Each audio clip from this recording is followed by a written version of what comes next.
ગુજરાત રાજ્ય land regulators વર્ગ 3 કર્મચારીઓની ગત તારીખ 10મી ફેબ્રુઆરી 2024ના રોજ અમદાવાદ ખાતે સામાન્ય સભા યોજવામાં આવેલ હતી અને તેમાં વર્ગ 3 કર્મચારીઓના પડતર પ્રશ્નો નિકાલ કરવા બાબતે સર્વાનુમતે ઠરાવ કરવામાં આવેલ હતો અને આ બાબતને અધિક મુખ્ય સચિવ મહેસૂલ અને સેટલમેન્ટ કમિશનર અને જમીન દફતર નિયામક ગુજરાત રાજ્ય ગાંધીનગરને લેખિતમાં રજૂઆત કરવામાં આવેલ હતી। તેમ છતાં આજ દિન સુધી પડતર પ્રશ્નોનો નિકાલ કરવા બાબતે કોઈ પણ કાર્યવાહી કરવામાં આવેલ નથી।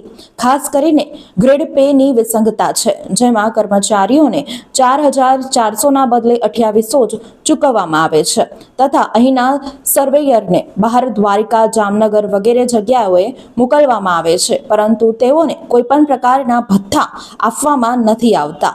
આ સાથે કર્મચારીઓના અન્ય પણ પડતર પ્રશ્નો છે, જે 2 વર્ષથી રજૂઆત છતાં સરકાર ધ્યાન પર લેતી નથી અને નિરાકરણ લાવતી નથી, જેથી કર્મચારીઓ દ્વારા રાજ્યવ્યાપી તારીખ 22મી જુલાઈથી 31મી જુલાઈ સુધી પેન ડાઉન રહેવાનું નક્કી કરી સરકાર સામે એલાન કર્યું હતું।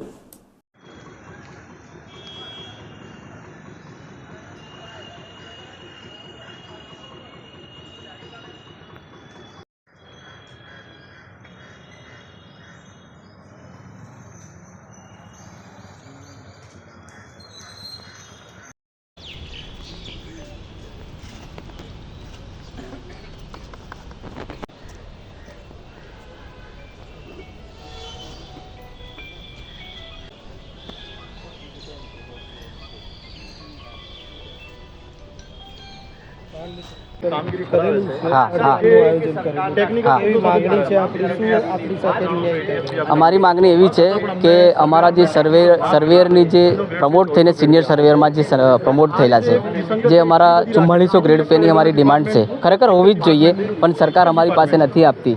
છેલ્લા અમારા 2018થી અમે પડતર માગણીઓને અમે કરીએ છીએ, પણ અમારી માગણી પૂરી થઈ નથી।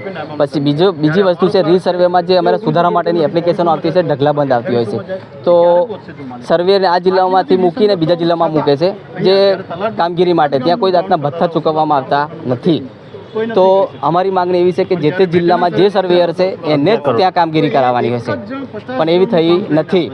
પછી અમારા સિનિયર સર્વેયર જે છે, સિનિયર સર્વેયરોને જે પીટીએ ચૂકવવામાં ભથ્થું, કામગીરી સિમિલર છે, પ્રમોટ કરીને સિનિયર કામગીરી સરખી જ કરાવડાવે છે, તો એના માટે સરકારે અમને કોઈ જાતના ભથ્થા કે પીટીએ કોઈ ચૂકવતા નથી। પોતાના ખર્ચે જઈ માપણી કરી અને કેસના નિકાલ કરવાની છે। વાત છે પછી મશીનરી લઈ જવા માટેના પહેલાં પ્રોવાઈડ હતી કે ભાઈ એક સર્વેયર જોડે એક પટાવાળો હતો, પણ અત્યારે સરકારે ટોટલ ભરતી બંધ કરી દીધી છે। આઉટસોર્સિંગથી મશીનો જાતે ઉચકીને લઈ જવાના, તો કઈ રીતના લઈ જાય માણસ? આવી બધી ડિમાન્ડ છે અમારી, પણ આજ દિન સુધી અમારી આ કોઈ સાંભળતું નથી।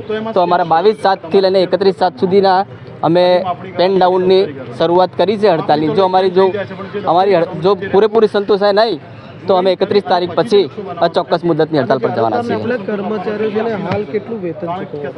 અમારે અત્યારે હાલમાં જે અમારું 2800 સિનિયર સર્વેનું 2800 ગ્રેડ પે છે, ખરેખર 4400નું હોવું જોઈએ।